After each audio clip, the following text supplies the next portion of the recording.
Hey, what's going on, everybody? It's episode 103 of the Audible Farm podcast, and this episode is brought to you by delicious Couchtown Coffee. Couchtown Coffee is roasted right here in Iowa, and when you make an order at www.couchtowncoffee.com, they will ship it directly to your house. It's that easy. You don't even have to leave your house to get fresh roasted coffee anymore. When Andrew roasts coffee for me, it usually shows up within about a day or two of him roasting it. So that's pretty awesome. I don't know if it's going to get much fresher than that for anybody, especially if you're not leaving your own house. So check it out, www.couchtowncoffee.com. And when you make an order, enter the code word Audible Farm to let them know Audible Farm sent you, and you will save 20% on your order this week. So check that out. Give them a huge shout out. Go to their Facebook page and check it out. It's at Couchtown Coffee. My guest this week is Vince Benyshek. I've interviewed him a couple times, and Vince and I actually met at college together. We've been to a jam night before, and he was kind of just a hobbyist, but now he's making his way onto the stage, not just at jam nights, but he's getting his own band together. It's really cool. We sit down and discuss all of that in the upcoming podcast, as well as other shenanigans and things Vince has been up to. I love catching up with him. I'm not going to make the intro long this time. Enjoy the episode, everybody. It's Vince Benyshek. It's the Audible Farm Podcast with your host, Peter Stockdale.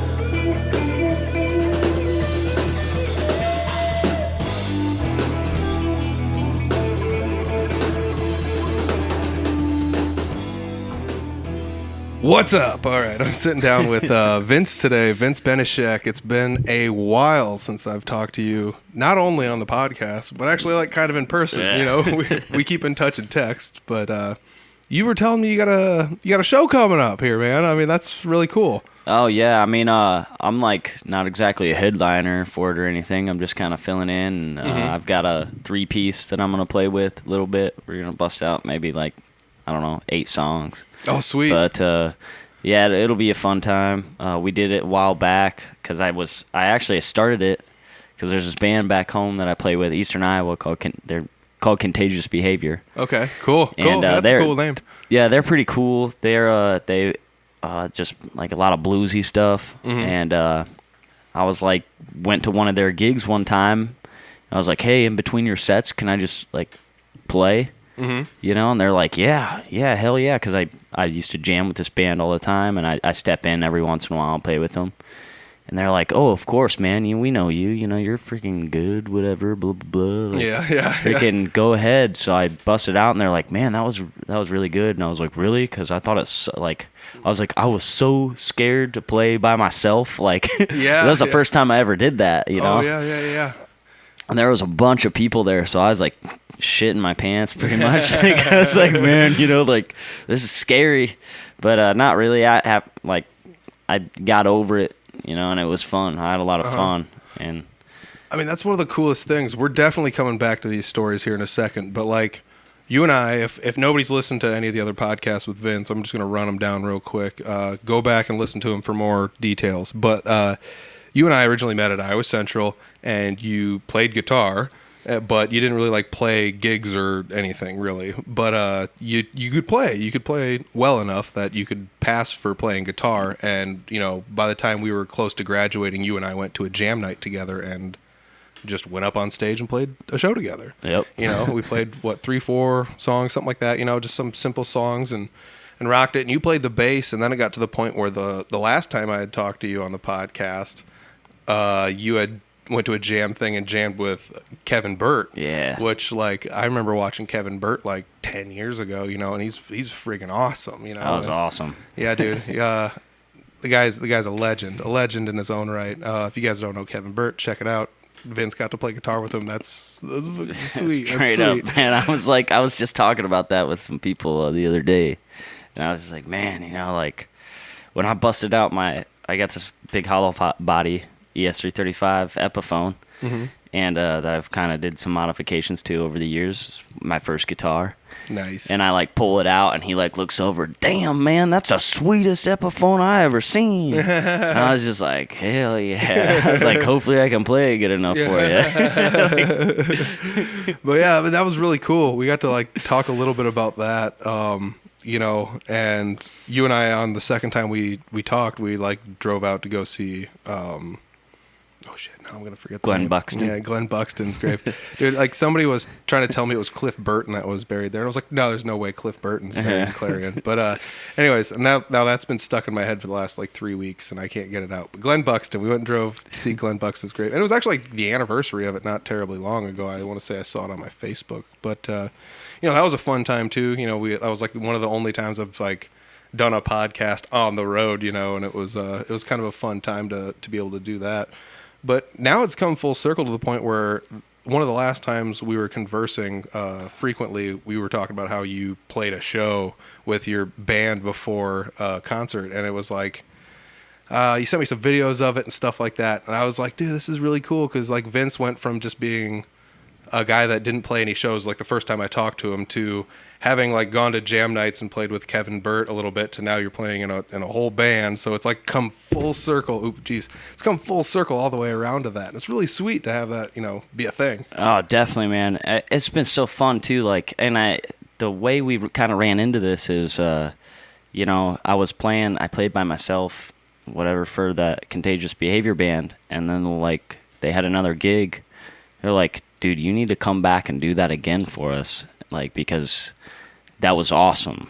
You freaking kicked ass. And it's so nice to keep the music going in between sets. So like I'll play like 20 minutes, half an hour in between the sets. Yeah. Okay. And they usually do like 3 sets. So I'm like, okay, whatever, and so some guys approached me, like Travis. I've talked about him. He's a blind guy that plays bass. He plays in that band. Mm-hmm. But then he's always like, man, I've always wanted to like do a 3-piece thing with you. Mm-hmm. Like, can me and this other dude sit in with you? And I'm just like the night before the show, I was just like, yeah, I don't care. Like, let's jam some songs out. So it's like, here's what I know really well, like Ray Charles song, a couple Stones songs, AC/DC, some stuff. I was just like, taught it to these guys real quick. I was like, if it sounds good enough, like, we'll do it. And we jammed like that night before. Mm-hmm. We jammed it out, and I was like, well, guys, what do you think? Like, I think it sounds pretty good. They're like, yeah, let's do it. So we just kind of freaking winged it, man. Like, the next day, go in there, and I played a set by myself, and then like towards the end of the show, I get up there with those guys, and I played with the half out of tune guitar the whole time, because I like get up there and I just restringed one of my Les Pauls not too long before that, and I had it halfway in tune, and I got it in tune, but then I like put it on and I plugged it in to this sweet Fender stack that this other guy was playing out of that I know real well, cool. Merle Fox, and sweet. It's an old. I mean, this amp's like probably 40 years old. Oh, geez. Yeah, but anyway, I just started ripping on it. I was like so excited to be up there on the stage, I was like, wow. And I like bent a couple of strings out of tune. I didn't even realize it until like we were like playing the second song. The second song we played was like Jack Flash by the Stones, and I go to like start going, and I think my E is like a D. I'm like playing in drop D. I was like, I better try to fix that quick. Yeah, dude, that happens. Like, when I was in high school playing in a band, we played a show, and it was same deal. It's like, I'll get new strings on this, and you get it all tuned up, and you're ready to go, and it's showtime, and you get everything set up, and you get your guitar set out there, and you put it on to get ready to play the show, and you play a chord, and it's like, I'm out of tune, and we started the show. Like crap. And as a matter Punk rock. Yeah, as a matter of fact, like, there's recording of this, and if you like turn the recording up about as loud as you can get it, and you listen to the first chord go out of tune, you can hear a guy at the sound booth just yell, "No, it's out of tune! No!" And he's like trying to get us to just stop and tune and start over. And we just kept going, even though I was out of tune. But that's a thing that happens, man. And like, it was the same deal as you. Like, I was just so excited to get up there and play and do stuff. I was like, let's go up there and do this now, And I don't know. I mean, that was the first time I ever gotten to play like lead guitar in a band, like by myself. Like, I'm the only guitar player in a 3-piece. And I was like just freaking, my heart's pounding 100 mile per hour, and there's like decent amount of people there. And I was just like, oh man, like this is kind of crazy. And we're like up on a legit stage, And man, I just got up there and started cranking it out, and like people were like kind of turn their heads, and I was like, all right, let's party. Dude, that's also cool that you like kind of like shotgunned it all together like at the last minute. I've had situations like that with like one of the first times we did the Rockin' Picnic. It was like, you guys want to play this show? And it's like, sure. And they're like, well, we need some stuff and some people to fill in for the early portion of the show, because whatever. And it was the Rockin' Picnic like 3 or 4 years ago, and it was me and Dan from the previous podcast, and we were given like 2 or 3 weeks tops to like get something together to play like a half an hour, and like I didn't have a drum or bassist, so I'd like program it all into a pedal and get it all up there and do that nonsense. But it wasn't terribly different than the previous, the last time I played at the Rockin' Picnic. It was like I threw a band together like a month in advance and was like, let's see if we can do this. And then we get up on stage and we had some time to kill, and it was like, let's play this song we've never played before. Like, you know how to sing it? Like, you remember the words? Like, I hope you remember the words, because I'm not singing this song, It's like playing Midnight Rider and nobody had ever played it. I'm just like calling out all the changes to the bassist as we're going along. Like, hey, it's this, go to this, and you can play the G, it's the G. But yeah, I mean, like, sometimes there's something weird about that, how it's like you're so outside of your comfort zone and you're so nervous and everything, and nothing ever really seems to go so far awry that you're just like, stop the show, we're leaving, like, this sucks, like, it's never that bad, but for some reason in our brains we like dread that it's going to be that bad leading up to it. Oh yeah, well, it's just crazy because like we threw all that, this Bob guy, I had met him, like that's when I met him. Like, is what the first time we jammed, because he had kind of talked to me on the phone with Travis, and he was just like, man, like, I'd jump in and play with you too. Like, let's do it. I drummed in Nashville for like 30 years, man. Cool. And he's like working on music for a movie or something right now too. And I was just like, man, that's freaking sweet, That's pretty wild. Yeah, he knows like some people, man. Like he actually, I kind of want to. I think he was saying something about hanging out with a bassist from Rare Earth. Oh, and like cool. this guy, like the bassist, his nickname's Bird. Okay. And like he lives in Cedar Rapids, I think. Oh wow. Yeah, and so he's like, dude, let's go jam with them. Like, and I'm like, yeah. Yes, please. Yes, please. So it's like I was like learning Getting Ready by Rare Earth today on a guitar. That's awesome. But yeah, I was just like, man, that'd be kind of sweet. But we just kind of got together and everything was meshing well. And because I had played with Travis a lot before, and that's just what it was. And this guy's drumming like freaking keeping the time perfectly, and I was just like, man, like this sounds good for what it is, and let's just go do it. And we did, and now we've been working on a little bit more, and we kind of actually we want to get like 3 hours worth of stuff down that we can do, so we can just go book our own gigs, man. And that'd be fun. So that's really cool. Do you guys have a name? Gosh, we were trying to figure that out. I kind of introduced us because Travis was always like, man, let's Vinnie Benyshek and the Night Prowlers, man. So like that's what I introduced us as last time. What we were. Oh, I'm Vinnie Benyshek. We're the Night Prowlers. And so like, but we were kind of dabbling back and forth. Like that was never a talked about thing. I just kind of said it on stage because we hadn't talked about a name. So we were thinking about like either keeping that or like Bob's got this detour sign that he took, a shed, and we're like, well, we could be called Detour. Like that's kind of a cool name too. So that's pretty cool. So we've been thinking about it, but not really sure yet. Dude, yeah, I mean like, especially if you're going to fill in between sets and stuff like that, like Detour would be an awesome band name, because it's like, here's a detour from what you were originally listening to. And it's like whammo. Yeah, bring this sign in. We're like, yeah, we could like hang a Detour sign upside down, at our shows. Be like, yeah, rock and roll. That's cool. So you guys are going to be playing another show coming up. Let's see here. Well, this is going to come out on Thursday, so it's this upcoming weekend then. Yeah. It'll be after this comes out on next Sunday. Sunday. This upcoming Sunday. So that's pretty cool, man. You gonna do the same kind of thing where you're playing in between sets of? Yeah, I think so. I haven't really talked to anybody about it, but that's what I'm pretty sure we're gonna do. Yeah. And we've been practicing a few more songs. Like I taught him. Well, this is the thing that the whole reason he brought up that whole Rare Earth bass player stuff is he was like, I was like, man, let's play this song called "Going Down" by Freddie King. Yeah, totally. And so he's like, okay, I've played that song with Bird from Rare Earth. Like, and I was like, no kidding. And I was like, yeah, like, let's do it. So we've been working on that, and sounds good.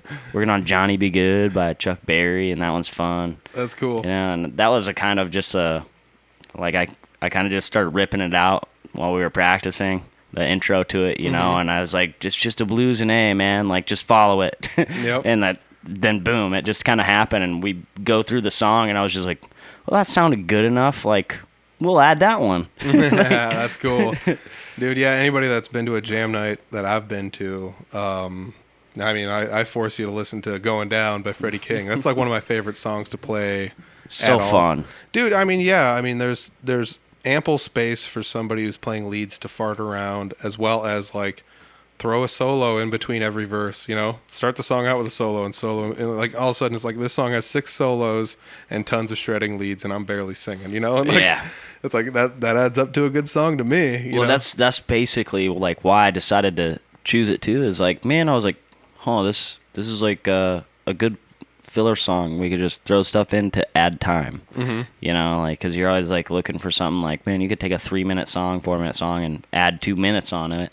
Yeah. Because you can throw all these extra soloing stuff in it. Yeah, totally. Like, have you ever heard the original version of Going Down? The one not by Freddie King? No. I'd have to look it up. As a matter of fact, I can, but it's going to be, hey, everybody on the video podcast, look at my back. Let's see if I can find this. Going Down. It was by Leon Russell, wasn't it? Didn't he write it?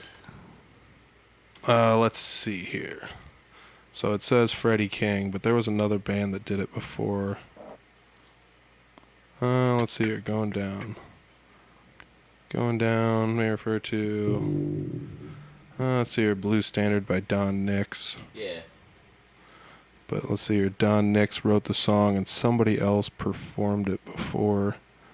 But yeah, I don't know. I don't want to sit here and take up too much time on the podcast talking about this nonsense. But yeah, I mean, like the original version sounds nothing like the version that everybody knows and loves. And that's what I think is pretty crazy, is it kind of gives you this open to interpretation thing, And the first time I ever heard this song was at one of the G3 concerts. I wasn't at the concert, but I was listening to it or watching it on DVD.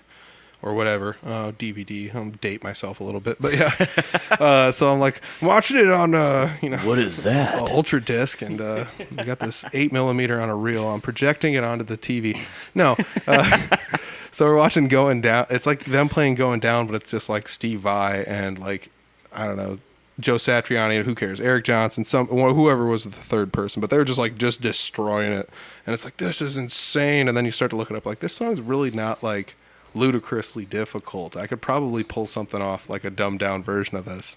And that's what like got me interested in like the jam songs, was like you go watch any of the G3 concerts and it's like you get a handful of songs from each of the 3 dudes, and then at the end they all get together and they play like, oh, we're gonna play Red House, and it's like everybody knows how to play this, right? It's like, yep. And it's like, let's just play it and just pack it full of solos from everybody and then stop, And I always love that concept of like doing that stuff where it's like, let's just take a song everybody knows and let's just stretch it out and just keep going with it. And I don't know, like it's probably a lot more difficult for you being the only guitarist to do that kind of stuff in. I feel like there's a lot more like room to hide, quote unquote. When you have multiple. Yeah, when you have another guitarist at least, Oh, definitely.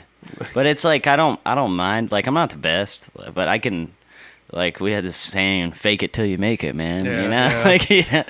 And it's like I do what I can, and I just have fun with it, man. And that's the biggest thing. And speaking of how you can put guitar solos in that song, Bob, my drummer, he was just like, man, the best part about this song, because Travis was like, well, how should we start it? Or like kind of talking about how we should play it, and I was just like, Bob's like, the best part about this song is it starts with a guitar solo. Yep. And I was just like, yeah, so Travis, you just play the rhythm and I'm just gonna freaking go.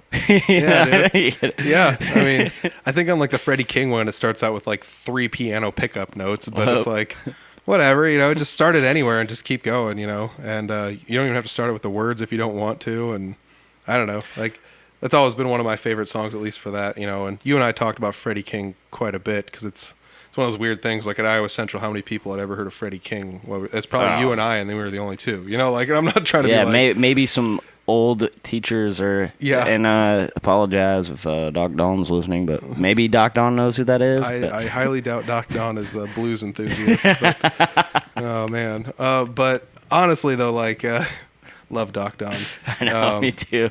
But yeah, I mean, like it's kind of cool that like you and I ended up like running into each other at Iowa Central, and then like found like a weird love for like Freddie King, and then ended up like playing one of his songs at a jam night, and like I think of like some of the weird serendipitous things about like that with music that's like happened. Have you like run into anything like that other than I mean, obviously running into the guy that knows the bassist from Earth.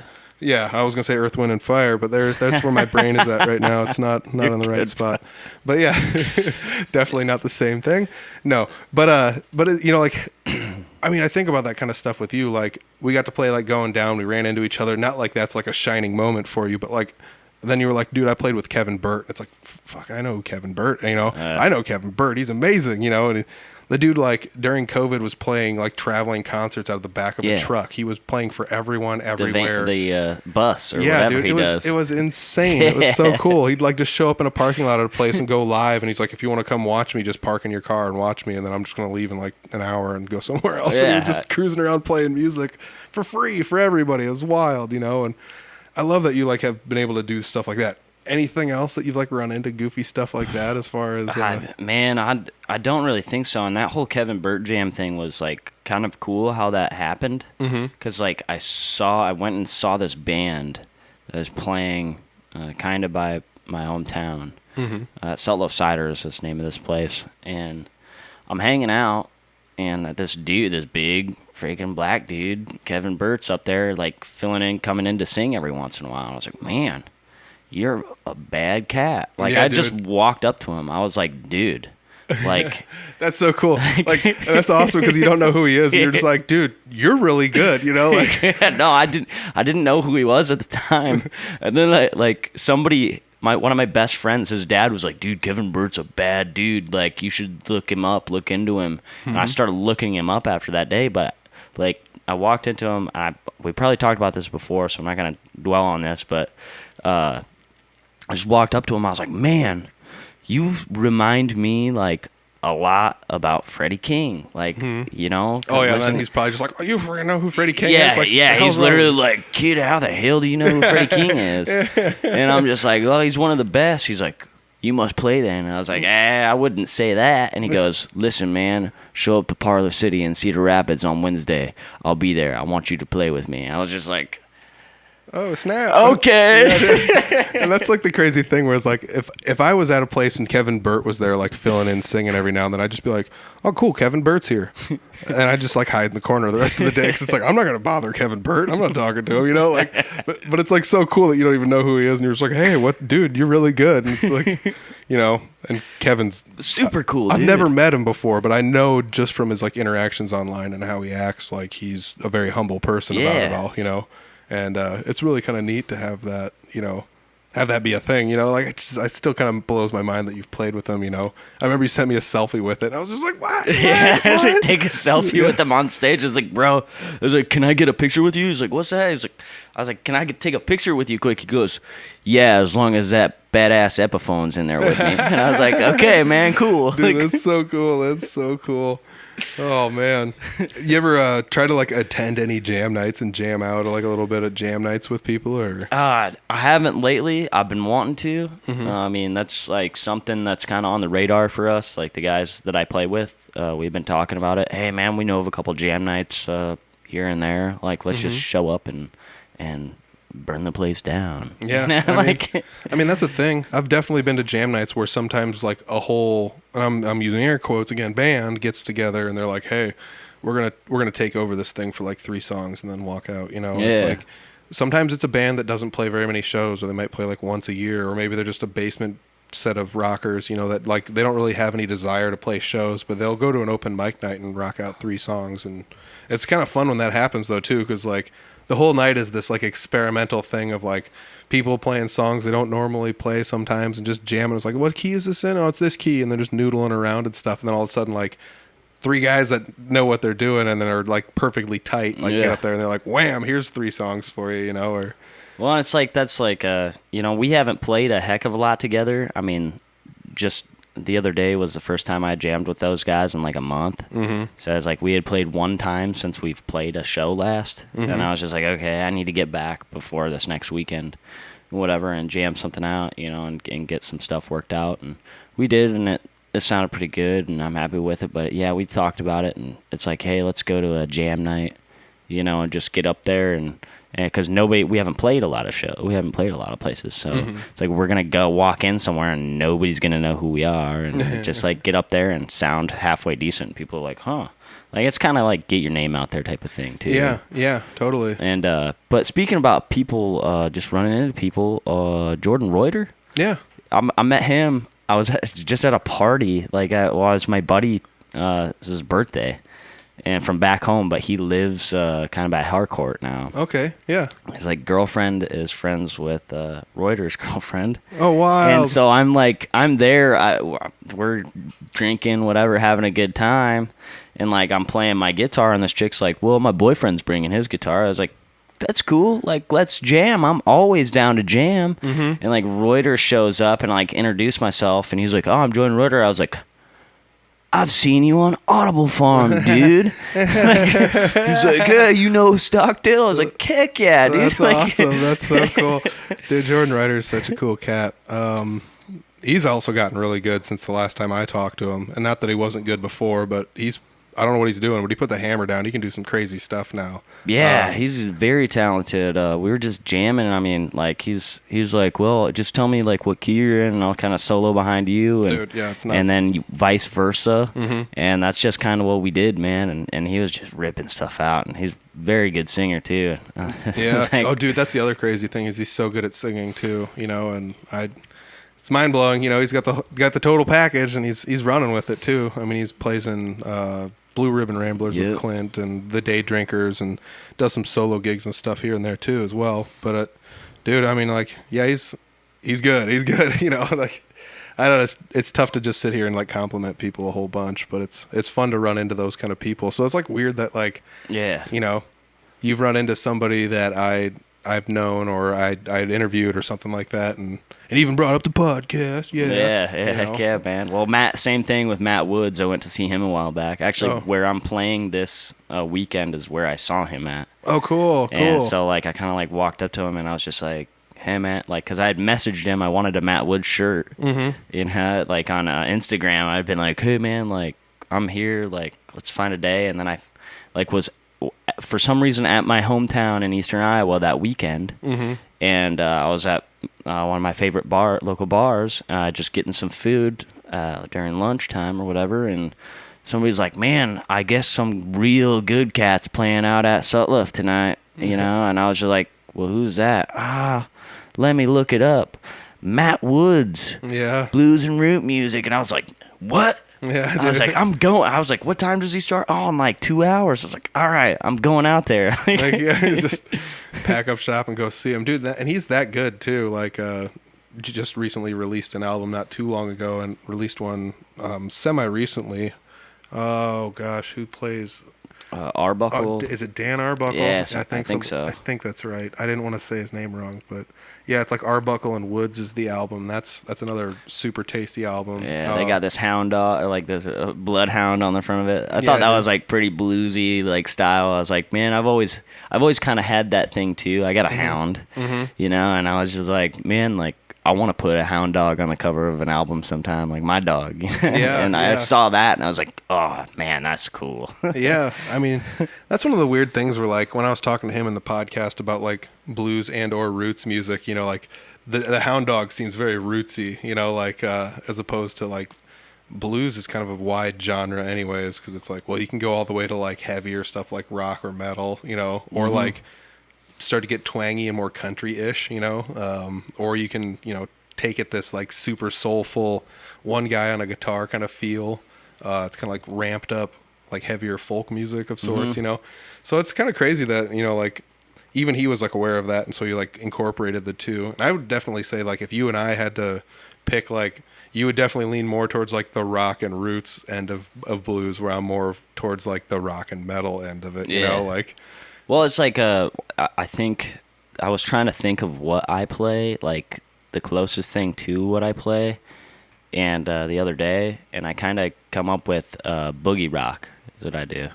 All right. So, yeah, boogie rock. Hold on a sec. I'm gonna do an edit point here.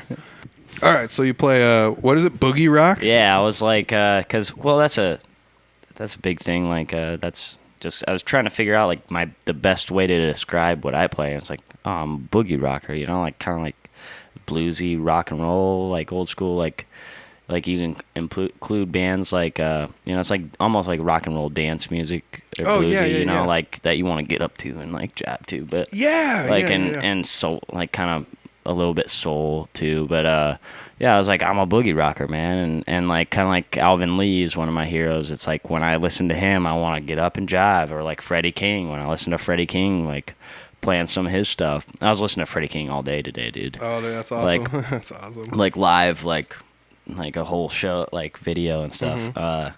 And then you know, Humble Pie is one of my favorite bands. Yep. You know, so it's like bands like that where it's like, you know, I do a Ray Charles cover of the song What I'd Say, and it's like a heavier, like more upbeat, in your face version of Ray Charles's version. Yeah. Well, Humble Pie does a cover of the song I Don't Need No Doctor by Ray Charles. And you never think it's a Ray Charles song because it's so like in your face rock and roll, like gets you up and like, whoa, you know? Yep. And it's like, because when I first heard that song, like when I first got into that band a long time ago, I was like, man, this is a sweet song. Like, who wrote this song? So I look it up. Ray Charles wrote this song. What? Yeah. So I like listened to the original. That's kind of like the thing about we were talking about with Going Down, man. You know? Well, yeah, you're like, first introduced to the non-original version, and you're like, wait a second. Yeah. Then you go back and listen to it. Oh, yeah, I get it.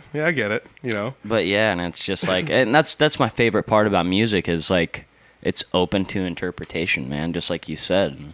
It's like the way I play songs are different than the originals, and they're just kind of like I put my own groove to them. And like that's a huge thing because you're talking about like people that just go up and jam. Like Alvin Lee, 10 years after, he has been quoted as saying, "Man, I'm just a jammer. Like I'll get up there and jam out whatever." Yeah. You know, he played like half of his sets sometimes were like cover songs that he'd just be like, yeah, you know, he does a really cool version of Hey Joe. Oh, cool. Yeah, so that's one, like, if you want to listen to Alvin Lee rip on Hey Joe, just look up Alvin Lee Hey Joe Rock Palace. I'll have to write that down. I'll have to remember that.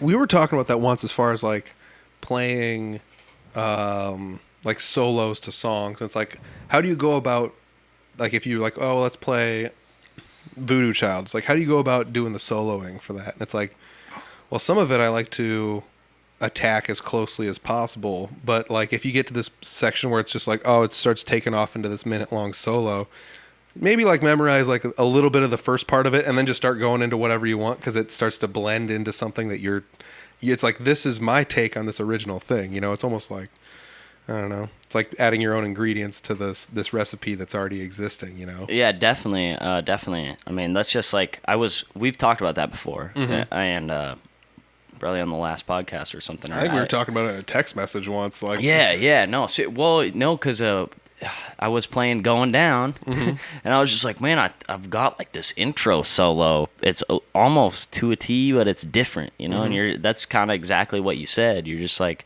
yeah, you know, I like to start it off close to the same, but then, you know, kind of do whatever, and it just blends so well, and that's like in Going Down, that solo he does after he's singing the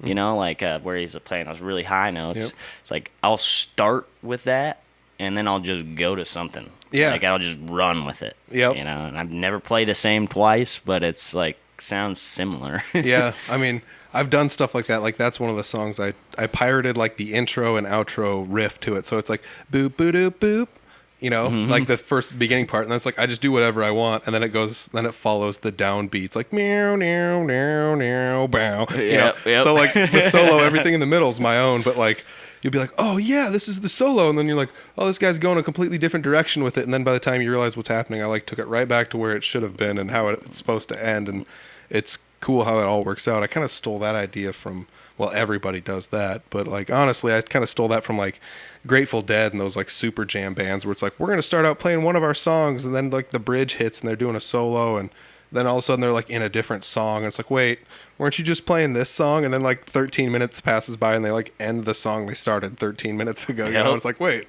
what was that? But if you just take that in like a solo aspect and do it that way. Yeah, there's like so speaking of like Alvin Lee and stuff, there's him 10 years after plays a song called I'm Going Home. They have a video of it from Woodstock in 69. And that's one of those same deals where it's like a 10-minute song, but they start in their song, and then he's like Alvin Lee solos throughout most of it, and then he like goes into a medley of like he plays Blued Suede Shoes in it. He plays a whole lot of shaking going on, Jerry Lee Lewis, and like a couple of them where he just like throws in there because the song's in the key of A or whatever, and like just a blues kind of riff, and throws it in there and just like kind of just a medley of them in the middle, and then rips out a solo and then goes back to the song, and it's so weird, but it's just cool. Yeah, it's fun how that makes sense. I had talked to a couple guys that were playing in bands, and they would like, as weird as it sounds, me and Dan were talking about this last podcast, but you can find that like some artists like to hang out in the same key all the time, like Ted Nugent, not every time, but he likes to hang out in the key of A. It's just like, and you just start to pick up on like where they like to do things. So it's like, what kind of songs of his could I smush together? Like, Jimi Hendrix is E, not always, but like it's or his thing. Weird variations of E that he plays. Yeah, exactly. It's like we're playing Purple Haze a little bit ago. Yeah, and that like Hendrix chord. Yeah, it's like been noted as his like trademark sound of a chord. But yeah, I mean like most of that kind of stuff, you're like, well, this is kind of the ballpark they're in, so like you can smush these songs together. We had discussed it in a previous podcast, but I always loved those like medleys of songs.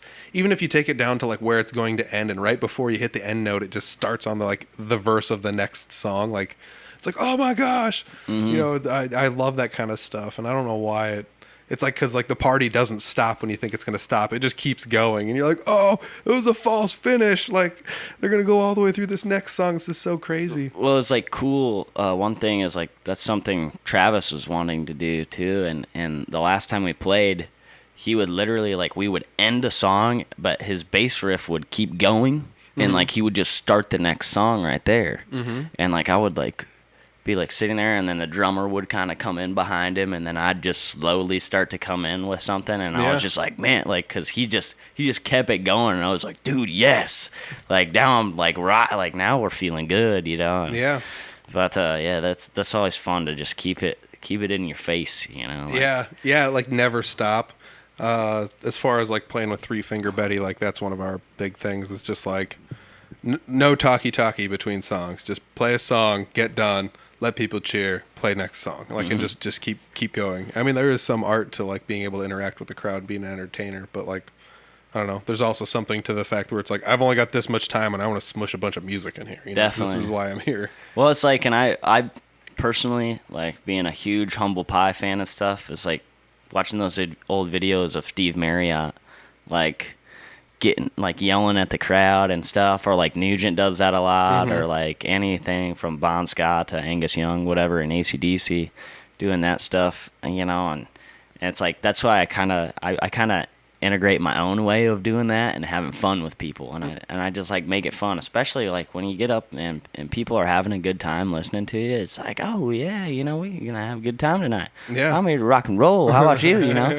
And so I've had a lot of fun doing that, and I don't like sit there and talk to him, because if you listen to the whole album Ted Nugent live at Hammersmith, he'll sit there and talk like while he's yelling, in his weird Ted-isms. Yes. And like he's yelling the whole time, and it's just it's kind of funny. It's very like not PG. Yeah. He was let's put that out there. Ted Nugent, not necessarily known for making people happy with what comes out of his mouth. Oh my gosh, like dude, like you have to look up that version.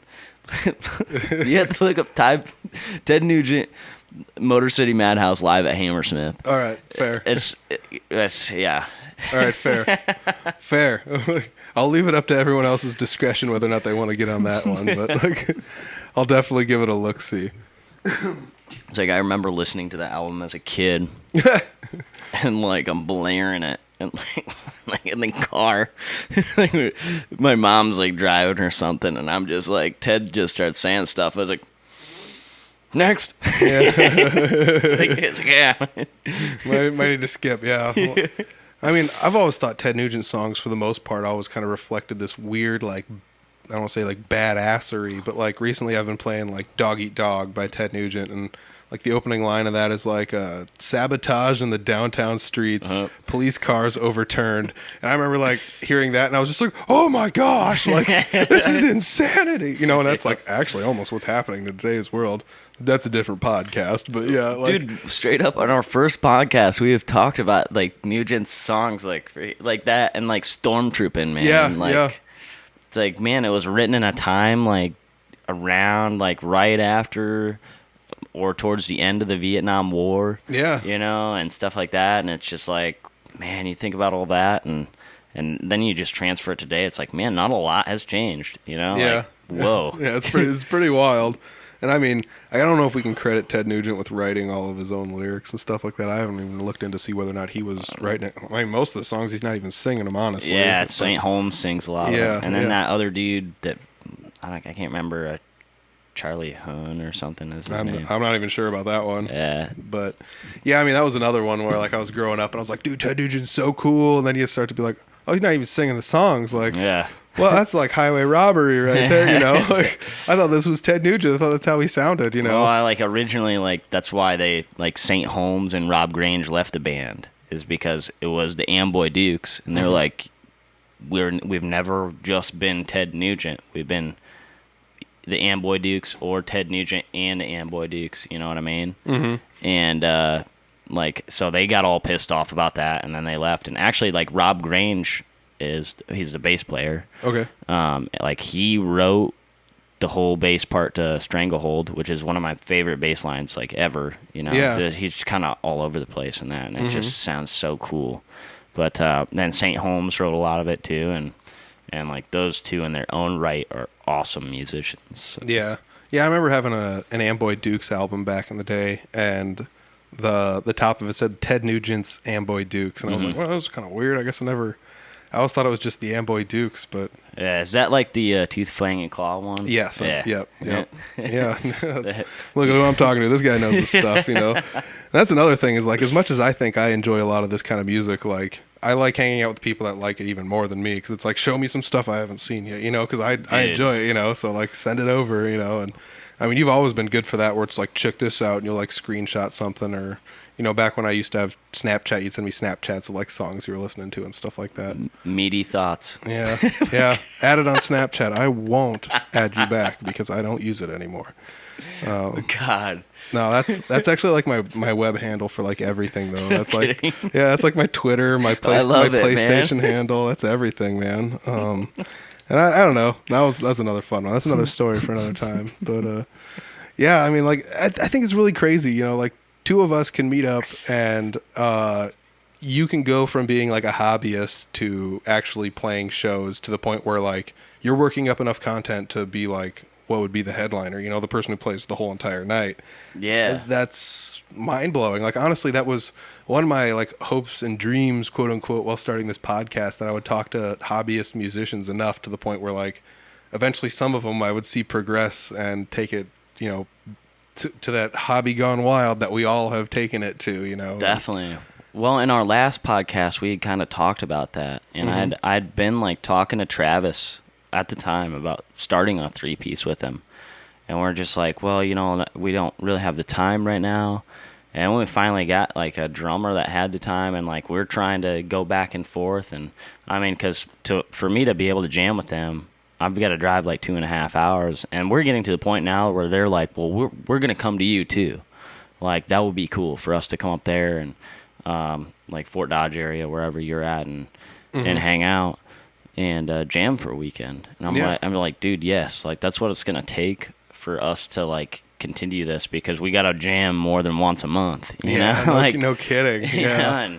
And especially when my bass player is blind, and I'm like have to teach him all this stuff like firsthand. And he's actually really good at learning over FaceTime too. Like I'll FaceTime him, and like we'll kind of play together on FaceTime. And, you know, I'll just tell him, hey, this is what you got to do here, here, and here. And he'll just kind of start doing it. Yeah, Travis is in A. We're going to go to the D, E, whatever we're doing. And he's just like, oh, okay, I got it. And then he's just sitting there. And it's kind of funny because, like, at our last show, I jumped off the stage and, like, I did a David Lee Roth, like, splits in midair. And, like, I ran to the center of like where everybody was, and I got up on this table and I started screaming and put my hands up like this, you know, and yeah, rock and roll. And it was so funny because like the drummer of the band like looks over, Travis can't see anything. You're like, hey Travis, Vinnie just jumped off the stage. He's just like still playing. He's like, yeah, that makes sense. Yeah, figures. Yeah. And like that's what I mean by I just have a good time with it, you know. It's like when the energy's there and people are into it like that, you know. I'm gonna go wild, you know. Yeah, I mean it's almost like second nature. Like the crowd feeds off the energy that the person on the stage has, but also it's reciprocated. So like if people are really enjoying it, it's like the performer really kind of starts getting into it, and it just, yeah, like I said, it's reciprocal energy. Like both people feed off of one another, and you can create pretty fun environments doing stuff like that, you know. Oh, definitely. And this dude, like, I'd played my first set by myself, and this random guy comes up to me in the crowd, and he's just like, I'd never met him before. He's not even from that area. He's just like, yeah, I just heard there was a good band here tonight, and came up, and he's just like, you know, do you play this song or this song? I said, yes, I do. I said, actually, one of those is in the set later on. I'm gonna get up here and jam with this band that's here, and then I'm gonna play some Rolling Stones for you, with my 3-piece. And he's just like, oh hell yeah, that's cool. Like he just up there jamming, and like a bunch of people. My whole goal, like as performer, I guess, in that day was to just get up there and have people migrate towards the stage, yeah, and have fun and get to dancing. And you know, I opened with that Ray Charles song, and like I'm halfway through the first verse, and people are like up there dancing around, like having a good time, and I was just like, okay, part of my goal is accomplished here. Yeah, let's get everybody up here. And by the time we were done, yeah, everybody was grooving and having a good time, and I loved it. So yeah.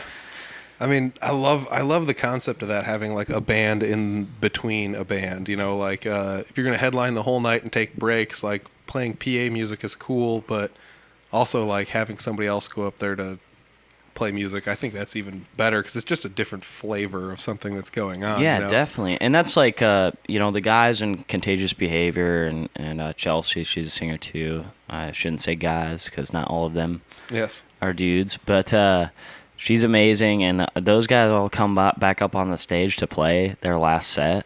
And like Dustin Olfest, super good guitar player, and he plays rhythm in the band, and he does a little singing.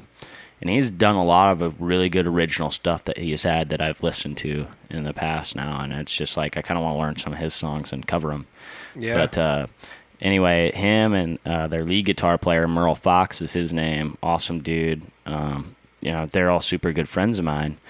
Well, they like come up there and like Merle's like plugging back into his amp that I was just, you know, I just ripped out of, and he was just like, you're telling me we got to follow that?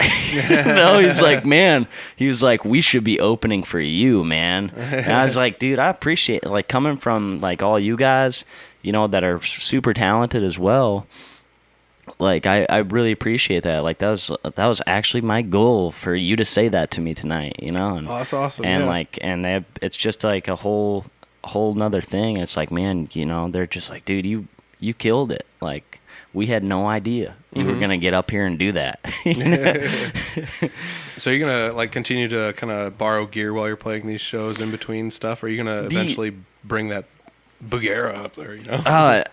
Well, I just do that for simplicity's sake to just keep it going. Makes you sense. know, and yeah, just walk up. Plug and in. you know, I love that. I love playing out of that Bagheera, dude. I Mm-hmm. mean, like now I've got a few pedals or whatever. I've got my wah and that phaser that I love. Oh yeah, yeah. And dude. I don't use those a lot playing the music that I play, but like every once in a while it's just fun to just kick it on, and, you know, or like mess with the wah, you know, and but yeah, at some point, what I do want to do is you know, get my own like my own rig up there, and like you saw that picture of it that I posted on Instagram.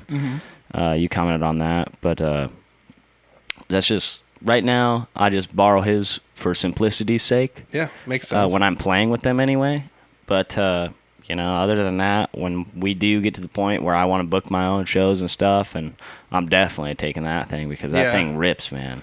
Yeah, dude. I mean, we were talking about that a little bit beforehand, how like some people turn their noses up at Bagheera amps, but like they're literally like almost a spot-on remake, like a clone of another amp for the most part, those Bagheera ones that they've been making. And yours is like one of the 60s Marshall Plexi clones, and it sounds insanely good. Like it's freaking wild. Well, like right after I bought it right down the street. Yeah.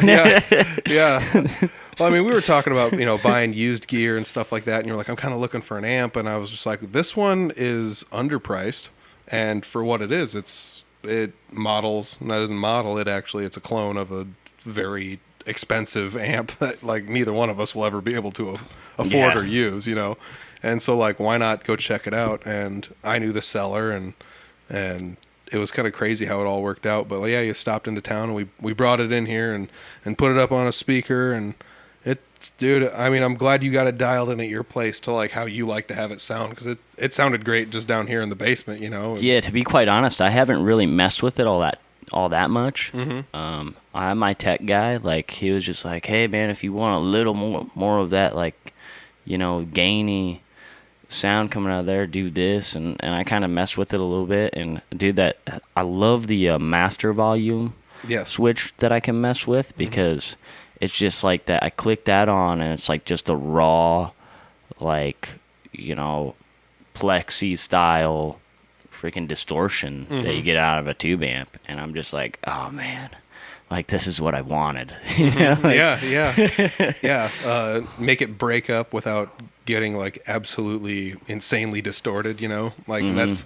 one of those things the plexis were known for, is they had like this overdrive that like delved somewhere into the distortion territory almost, but it was still just like clear as a bell, which I think is one of the coolest parts about those amps. And dude, I mean, as far as amps go, like, I think you got a hell of a deal on that bad boy. Dude, yes. And for what it is, like, it's, I mean, you've never had any of the issues, and the previous owner never had any of the issues that are sometimes common with, you know, lower cost amps. You know, it's functioned perfectly. You know, you didn't get a lemon. It's like one of the coolest things ever out of the whole thing that could have ever happened. Yeah, and I mean, when you say that, dude, again, tell him that I'm loving it. Yeah, I will like, do. We'll do. I'll send him a message. Like, yeah, love it, dude. And it's just fun to jam out to. And like I said, I was telling you before, some dude like comes over to where my amp is at the moment, to my buddies where we're rehearsing, and like just walks in. And he's like, "Oh man, can I like plug into this rig?" And my buddies, you know, I don't go ahead.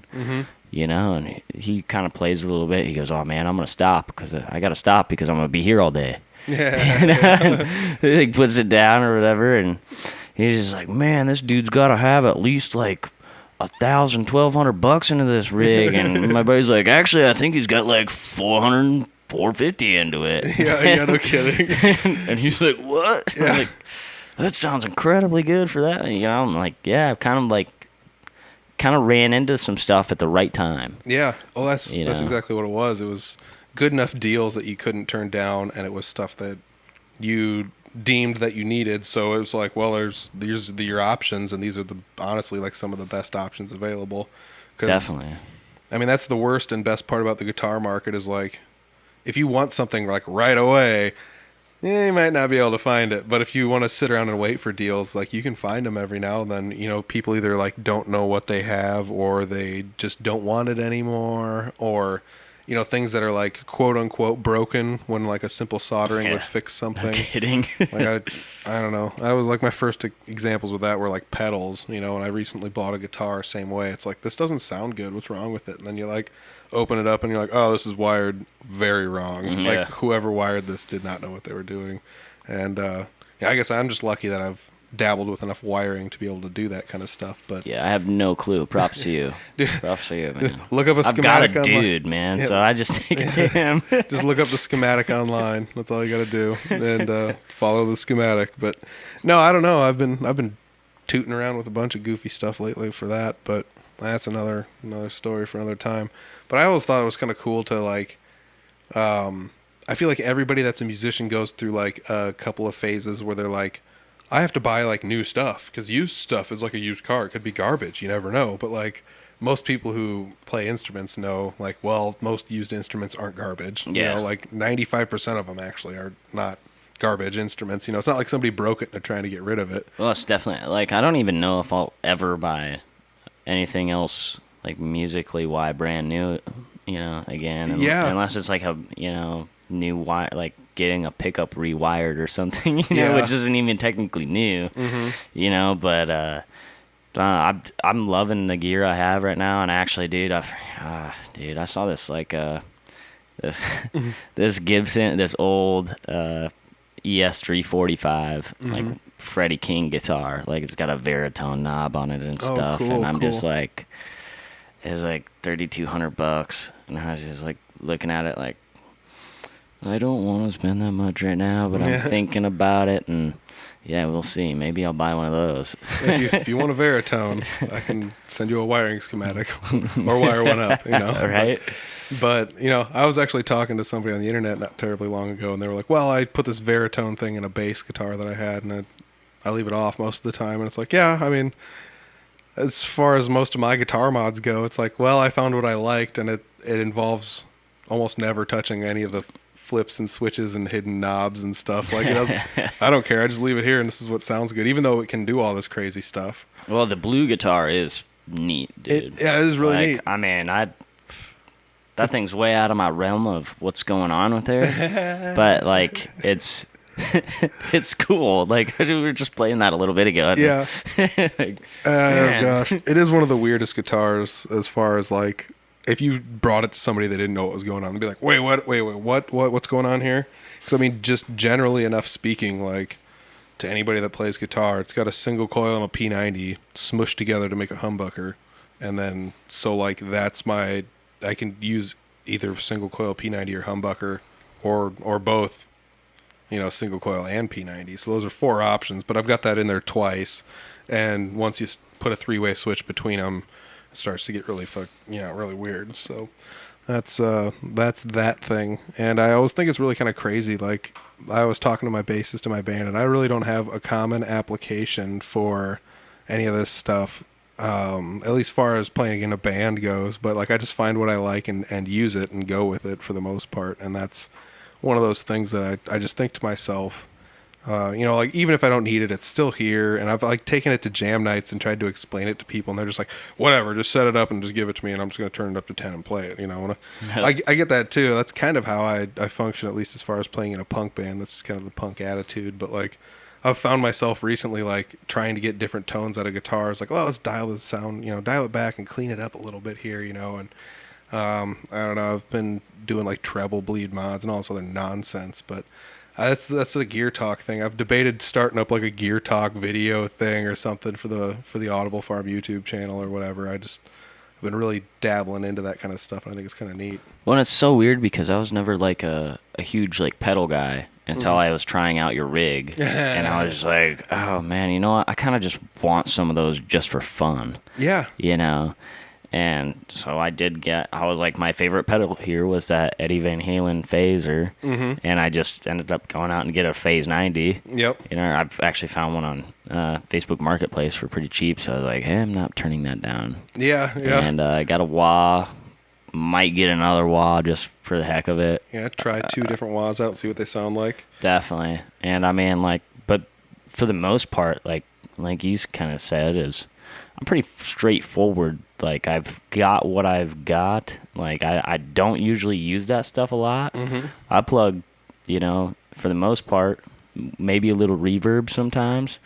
But for the most part, I'm P90s straight into an amp. And, you know, just kind of classic, you know, that's just how I have always rolled. But dabbling with that extra, you know, some of those pedals has really been fun. And I really like the tones I can get.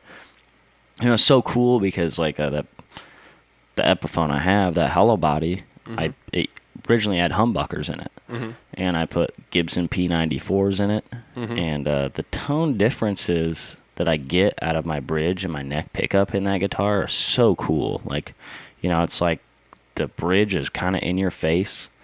And then, you know, when I'm turned up playing what I do, and my neck, like, the mashup between them is pretty cool too, but the neck is like kind of cleans it up, and it's like almost I'd compare that to like a Clapton tone. It's like when I first started dabbling with that, I was like, man, I like am getting these Clapton-y tones out of this guitar that I never would have thought I'd get a Clapton style tone out of.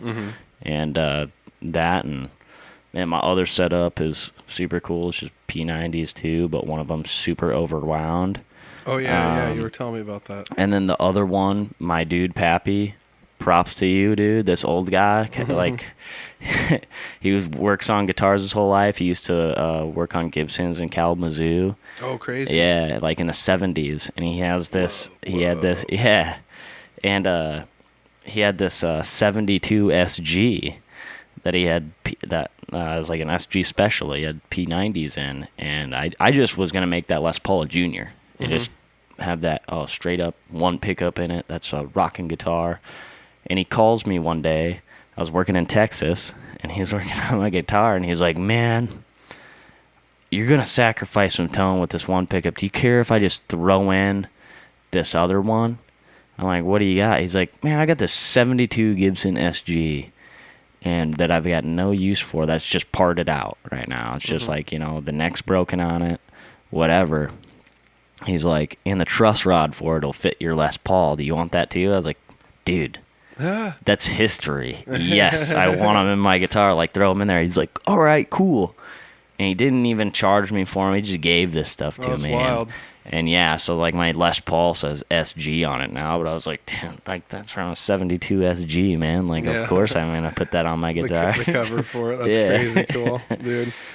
Yeah, I mean, like, that's one of those things too. Like, just parting stuff together sometimes works out. I mean, it worked out for Eddie Van Halen with his guitar. You know, he had that one guitar that was all smushed together with a bunch of junk, and he was using like a quarter as a washer on some of the parts. And I was like, what are you doing? But it worked for him, so why Frankenstein. not? Yeah, I mean, I got other guitar projects, and I showed you another one I'm working on for a buddy of mine that was absolutely totaled, and I'm kind of working on that one and slowly making a video for that one, you know, and all other nonsense. But, you know, it's like, I just think it's kind of cool to have this kind of an interest in music and be able to like share that with you, because you also now have like enough of an interest in it where you're kind of like just curious about stuff.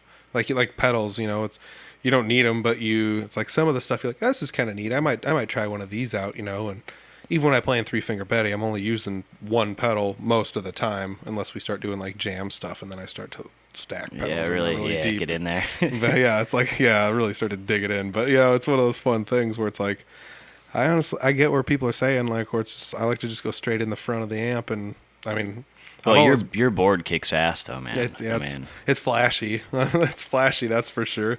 And I mean, it came from Holy Boards, which is based out of Minnesota, so I always kind of dug their products for that, you know. And so much so that like I showed it to a buddy of mine, he ended up buying a Holy Board, and I've actually bought some used ones and sold them to people because you can find them pseudo cheap now that they've like released newer models. So it's kind of fun if you're looking for a Holy Board and you want to throw some lights underneath of it, make it look all flashy and stuff.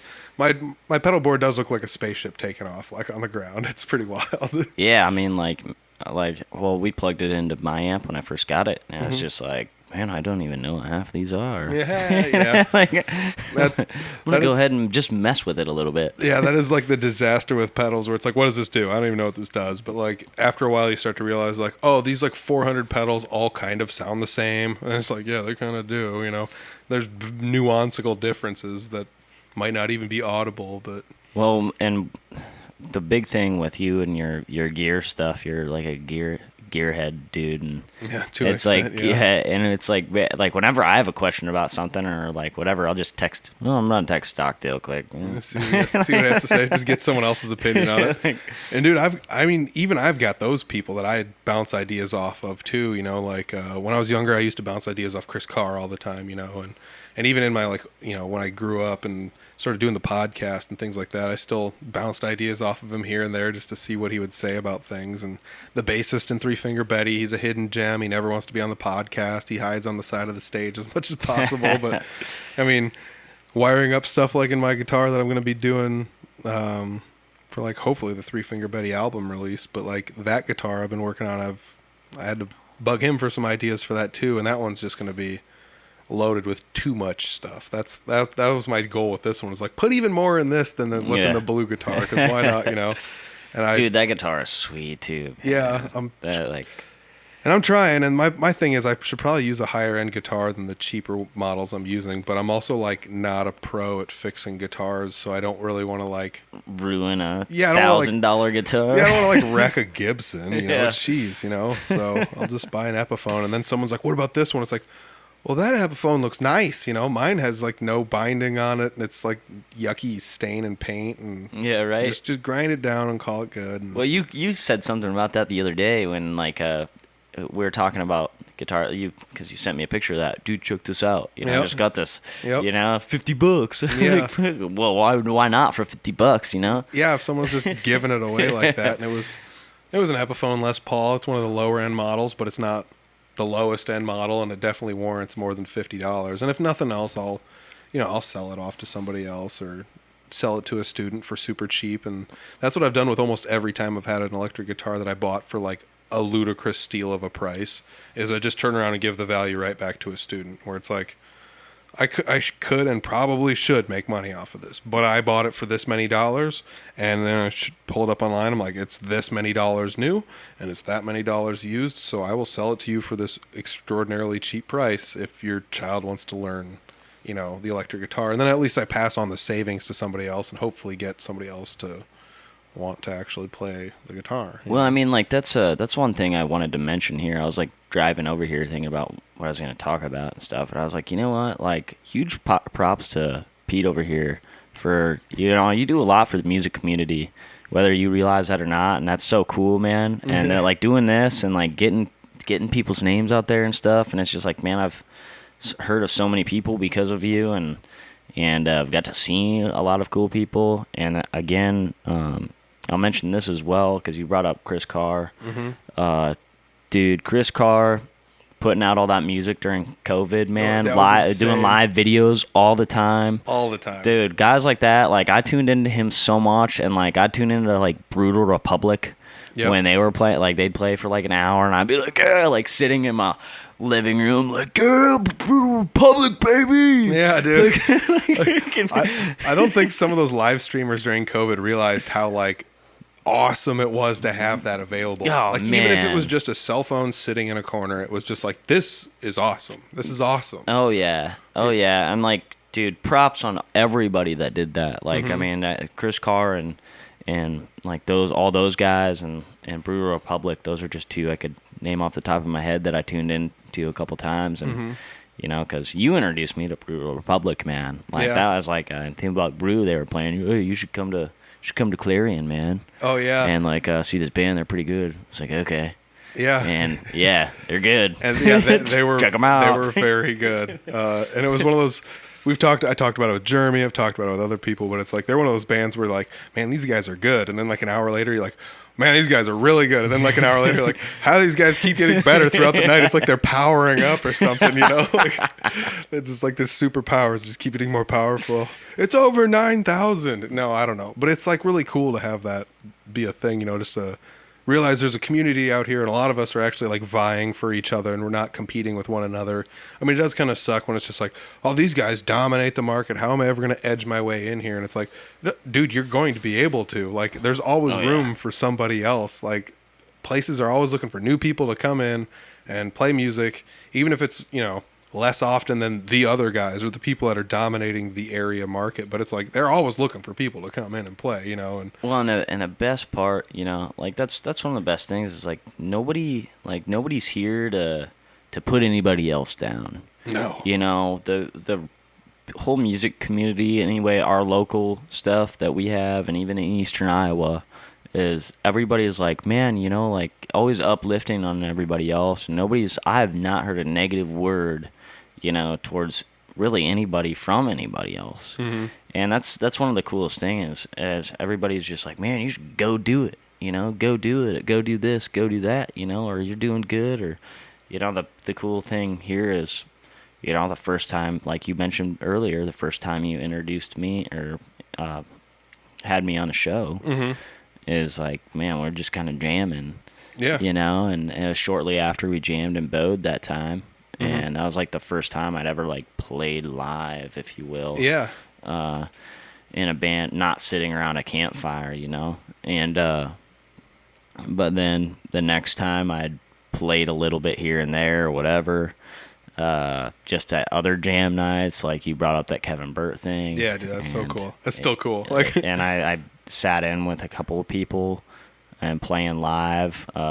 Shoot, I should mention like jam band around here with Scott and those guys. I played with them in Pocahontas. oh yeah, that's right. With Was it like Chuck and them. Yeah, it was Chuck was there. That's right. Yeah, so Chris was there, which he was a great guitar player. Yeah. But What do you know? Chris Carr's awesome at the guitar. What do you know? Like, how many times we need to mention this? But seriously though, the dude is good. well, like, yeah, no, all those people are good, and like I just get up there and I'm playing, and they're just like, yeah, man, like, let's just play whatever. What do you want to play? You know? Okay, fine, we'll play this, play that, and I just had so much fun with it, and now it's like I'm actually getting to the point where I've got a set group of dudes who are down to play music, Mm-hmm. and who are down to like get to the point where we're booking our own shows, and I'm happy. I'm excited about it too. Yeah, dude, I completely forgot about that. Like, we went to a jam night, and then it got to the point where like you were going to jam nights without me because I couldn't make it, and it was just like you were just like, I'm going anyways, and you'd like go, and it's like, dude, this is so cool. This is how much he enjoys being around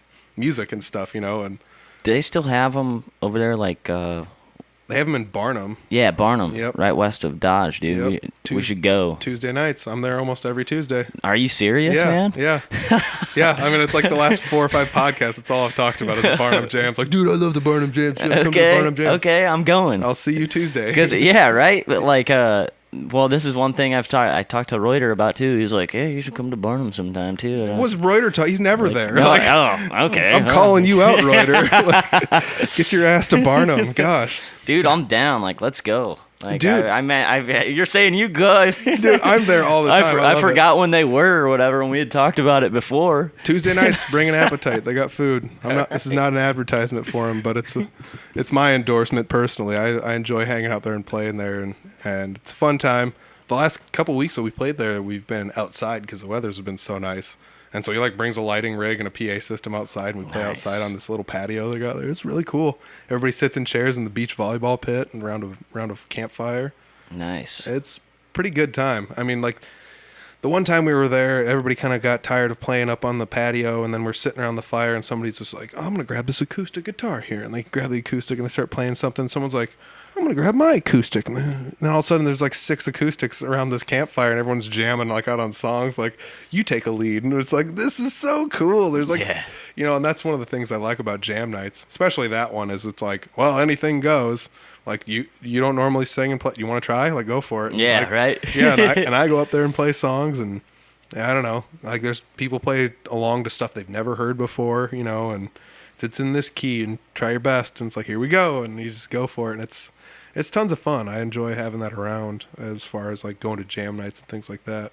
You're still in the area, I'm assuming? Yeah. I was in Ames for a while, but I'm back up this way. Yeah, I was gonna say I remember you were gone for a while, and I was like, well, there goes Vinnie. I'll never see him again. You know, I like was Vinnie's in off. Texas. Yeah, Dude, I saw some cool. Gone forever. There goes Vinnie. Bye. Like I saw some really good acts down in Austin. Yeah. 6th Street, Austin. Mm-hmm. Badass. Yeah, dude. I mean, and like all those bands were cool too because like I went down there to party, and I was just like, well, I'm going to everywhere that I hear a guitar. Yeah. You know, and like it's everywhere. Yeah, it's everywhere. And I just like walk into this place, and this dude's like playing this cover of a Leon Bridges song, and he's from Austin, but I'd never heard this song before. It's called Smooth Sailing, and this dude was like playing a more like rock and roll bluesy version of this song.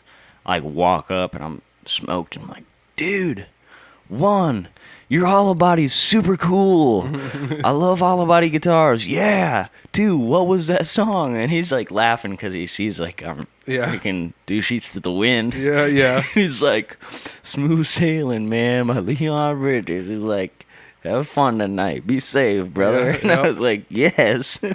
That's so cool. I also love going and hearing songs live where it's like, what is this? This is super cool. And then you're like, this is a song that I probably should have heard before but haven't. Or it's like even more cool when you're like, what is this? And you're like, oh wait, you wrote that? Like hell, dude, that's amazing, you know. And jam nights are also fun for that, where it's like this song's in A, go, and like the person starts singing and playing along, and you're like, man, I've never heard this song. I bet this guy wrote this. And you get done and like, that's a song I wrote. And it's like, God dang, like, I can't believe this, you know. The songwriters blow my mind. Well, like, I saw this other dude, his name's like Talvey Thompson or something, I don't know, down in Dallas. Mm-hmm. And he's playing a cover of Bill Withers song, dude. Cool. Use Me Mm-hmm. by Bill Withers. And like acoustically by himself, but like that song, you know, it was a and he's playing that part and the rhythm part like on his acoustic guitar at the same time, like amazing guitar crazy work. And he's great singer too. And I'm like sitting there, I was just like mind blown. I was like, I walked up there, I threw like a couple bucks in the tip jar thing, and I was like, dude, I was like, that's the best version I've ever heard of that song. Mm-hmm. Like, my mind is blown. Mm-hmm. And so, like that, I've had my mind blown a couple times down there from just, you know, local acts that were just like, oh, you know, that were just amazing. It's like, dude, like, whoa. Sweet, dude. So, like, I think this is pretty cool. Well, I went from thinking you were still living out of town. I knew you were back in Iowa, but now you're close enough where, like, I realized we can get together. Because I was thinking to myself, like, are you driving up here, like, 2 hours to sit in the studio with me? Because I was like, let's just Skype. And you're like, I'll just drive over. And I was thinking, like, dude, if you're living at... It's like half hour, bro. I was like, if you're living at your hometown, it's like a 3-hour drive. Like, there's no... I was thinking to myself, like, man, they're going to, like, get a bed for Vince ready. Like, he's going to have to stay the night because he's going to be here so late, you know? But, like... That's cool. So I have been working out of Ames and like Des Moines and stuff too, like subcontracting stuff. But like, you know, I've kind of just been up in this area. Yeah, you've always kind of been the journeyman of sorts. You know, yeah, I'm just kind of bumming around, you know. But you'll be bumming this Tuesday at the Barnum Jam, right? Yeah, dude, for sure, dude. Sweet. This is awesome. This is super cool. I'm super stoked about this because when you came in here, my buddy Dan was here, and I've been taking him to the Barnum Jams for like the last month because we played guitar together in high school growing up and played at the Rock and Picnic a couple times. And like, other than that, we just kind of like jam a little bit here and there. And so I was like, well, let's take you to jam with some other people, you know? And it's like, go out there and jam with these guys, you know? And it's going to be fun. It's going to be really cool. It's usually just like pick a key and go, you know, for the most part. And if you want to play some songs, you're more than welcome. Dude, yes. Man, I haven't been to a jam night in so long now, too. Like, me and the guys that I play with, we've been talking about going on, like I mentioned earlier, but yes, Barnum, Tuesday. Barnum, Tuesday. We'll what be time? There. 7. It will start at 7 and go until question mark. Yeah. And hopefully Ashton's got the fryers on because I'm going to get me a burger and fries. Nice. It's been my go-to when I go there. It's like, I don't know why, but I enjoy eating there. It's kind of a nice, I forgot they had food like the first handful of times I went. Then it was like, I'm gonna get a burger, and then you're like, well, this burger's actually good. It's not just some like greasy bar burger. It's like actually a good burger. So, all right, that's enough endorsement for those guys. All right. But yeah, dude, it's gonna be great. I'll definitely see. We've eclipsed an hour, so you got some editing to do. I do have a little bit of editing. I have some editing to do. We'll delete a couple of walkthroughs on the podcast, but other than that, dude, it's been great sitting down and catching up with you a little bit. Dude. And the best part about this is I'm leaving this podcast with a smile because I know I'm going to catch back up with you Tuesday at the Barnum Jam. Oh, I'll be there, bro. Dude, I'm all smiles. This is so cool. You can bring a guitar or use the guitar I'm bringing. It's all up to you. Dude, it's so cool. So, yeah, man, thanks for joining me on the podcast again. It's sure, good dude. to catch Always back up with you. Love it. We've been wanting to do, you asked me a while back, and I'm like, I don't really have a lot to talk about right now. But now you do. And then I was just, and then I hit you up. I was like, dude, I just played a show.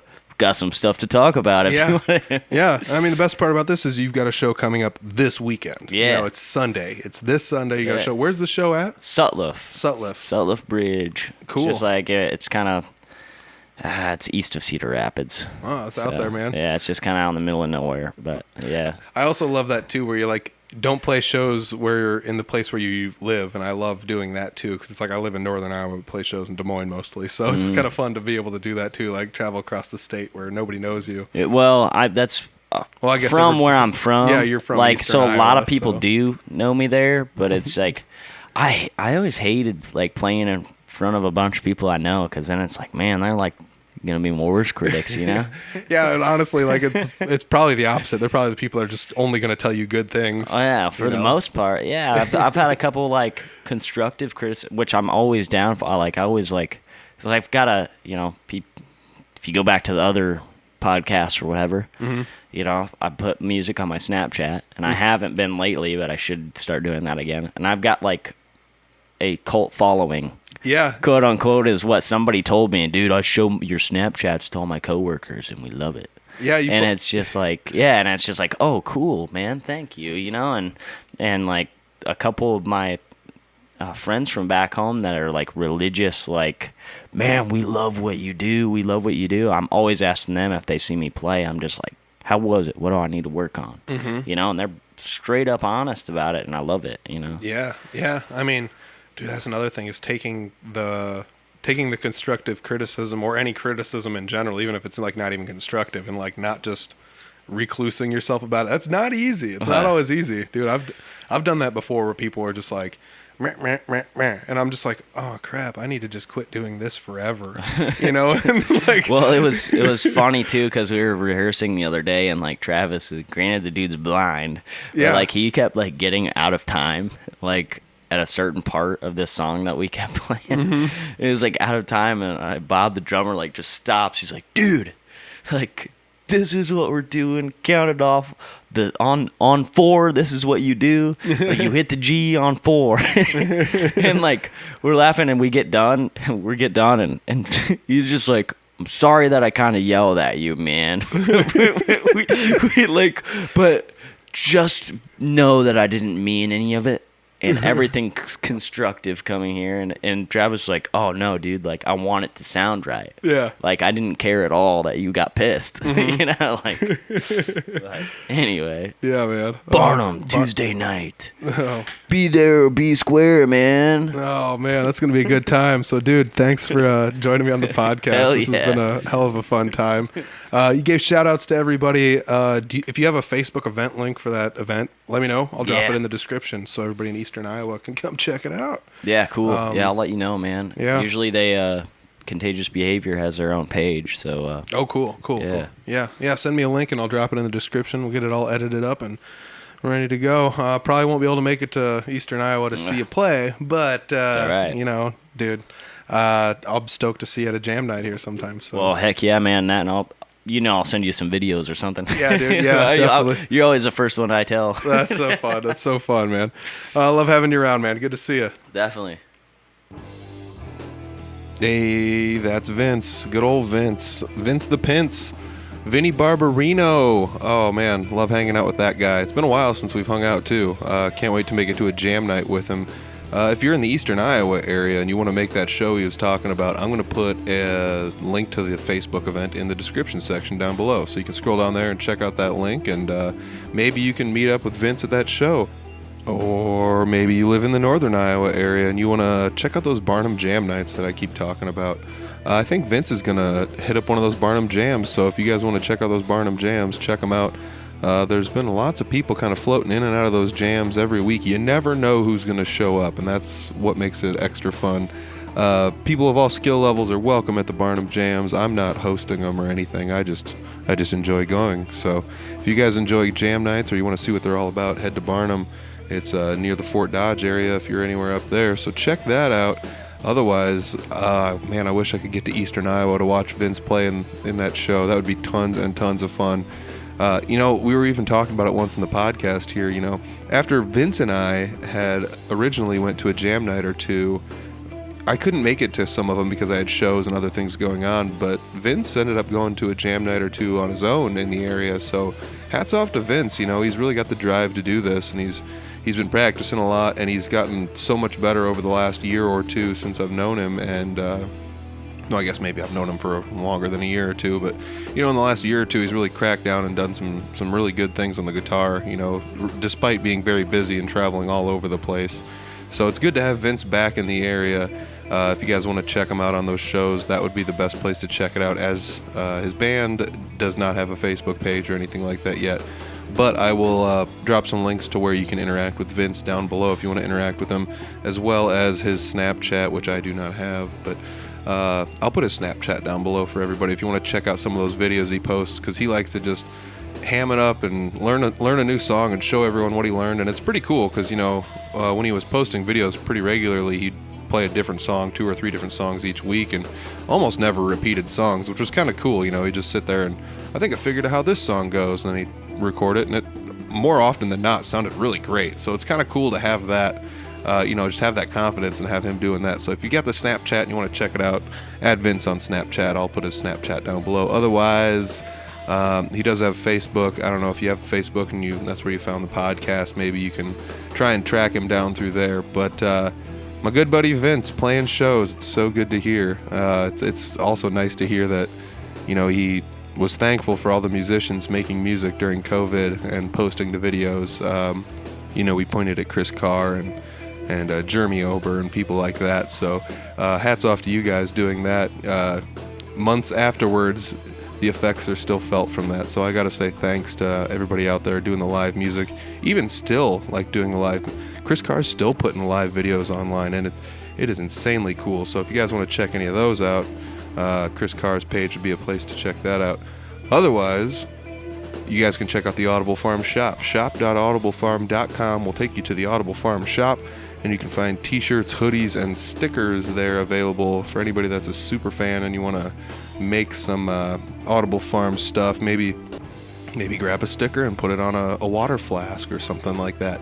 I really enjoy having the shirts around, and we were talking about the Rockin' Picnic on the podcast, and I've got a little proposition for anybody. If anybody goes to the Rockin' Picnic in Humboldt, Iowa, I believe it is September 6th. Let me double check before I say that's the date. It is Sunday, September 6th. Starts at 1 o'clock. If anybody goes to the Rockin' Picnic and wears an Audible Farm podcast shirt, all you have to do is find me at the Rockin' Picnic. I'll be another person in an Audible Farm podcast shirt, and I will give you a free sticker. It's that easy. Just go to the free event, wear a shirt, and I'll give you a free sticker. Free. So check that out if you guys want to check out the Rockin' Picnic. I'm going to try and have Scott Dahl come on next week and see what he's got to say about the Rockin' Picnic this year. It's been a while since we talked to Scott, so we'll try and bring him on next podcast. Got to have a huge shout out to everybody that's been listening. Shout out to Vince. Shout out to Couchtown Coffee. Yum yum. All right, everybody. I think that's going to do it for the podcast. I'll check you guys next week. Peace.